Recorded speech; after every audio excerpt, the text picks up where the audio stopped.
बच्चों, आपके सामने 100 शब्द प्रति मिनट गति का डिक्टेशन दे रहा हूँ। Yes, start.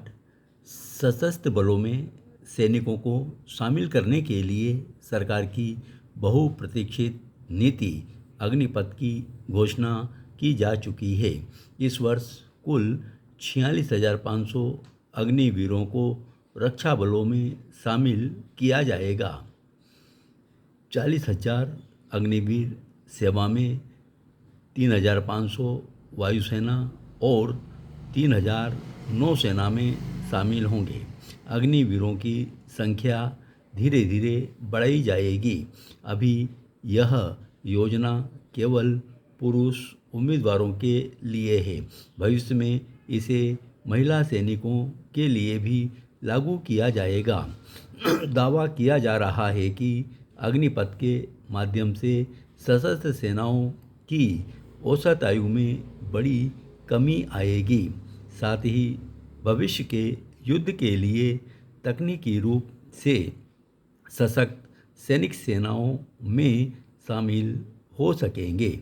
इस योजना के उद्देश्य हैं देश भर में अनुशासित युवा आधार बनाना, युवाओं के लिए रोजगार के अवसर पैदा करना, रक्षा बलों के लगातार बढ़ते वेतन और पेंशन बिल में बड़ी कटौती और सेनाओं को सभी वर्ग तक लाना। पेरा योजना के अनुसार अग्निपथ में 4 साल की प्रारंभिक अवधि के लिए सैनिकों की भर्ती होगी। इस अवधि के अंत में उनमें से 75% अनिवार्य रूप से सेवानिवृत्त हो जाएंगे। चयनित 25% को ही नियमित सैनिकों के रूप में रखा जाएगा। भर्ती प्रक्रिया की योजना की भी घोषणा कर दी गई है। योजना के अनुसार अग्निवीरों की 1 जनवरी 2023 तक प्रशिक्षण केंद्रों में पहुंचेगी। योजना के विषय में विस्तृत निर्देश समय समय पर जारी किए जाएंगे। पेरा उप थल सेनाध्यक्ष लेफ्टिनेंट जनरल BS राजू द्वारा दिया गया बयान विचार विमर्श के योग्य है। जनरल राजू ने कहा है कि अग्निपथ एक सोची समझी नीति है और इसमें संशोधित करने के लिए पर्याप्त लचीलापन बरकरार रखा गया है।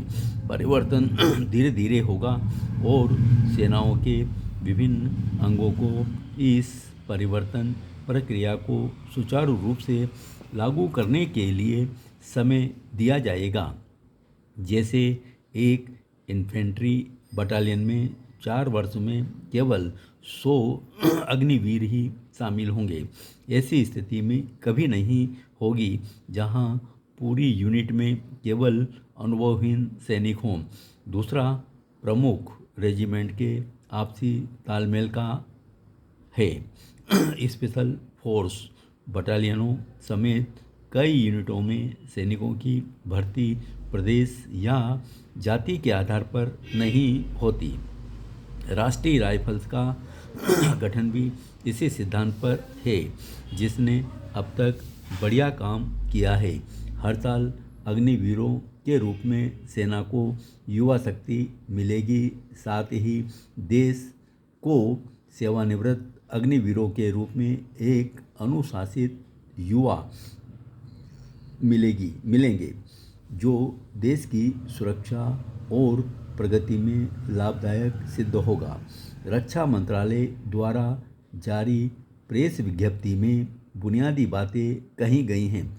कुछ मुद्दे जिन्हें प्रारंभिक घोषणा में स्पष्ट नहीं किया गया है, उन पर मंथन करके सुधारने की आवश्यकता है।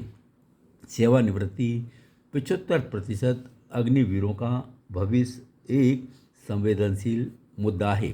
पेरा पिछले 2 वर्ष में सेनाओं में तीनों अंगों की भर्ती प्रक्रियाओं को महामारी तथा अग्निपथ योजना की संभावित घोषणा के कारण रोक दिया गया था, पर अनेक अभ्यर्थी इससे पहले ही भर्ती प्रक्रिया पूरी कर चुके थे और प्रशिक्षण पर जाने के लिए सूचना पत्र की प्रतीक्षा में थे। अग्निपथ के आते ही उनकी भर्ती की प्रक्रिया रद्द कर दी गई। पूरे देश में व्यापक और हिंसक विरोध प्रदर्शन हुए। सरकार ने आयु सीमा में 2 साल की एकमुश्त छूट देने पर सहमति दे दी है, पर यह काफ़ी नहीं है।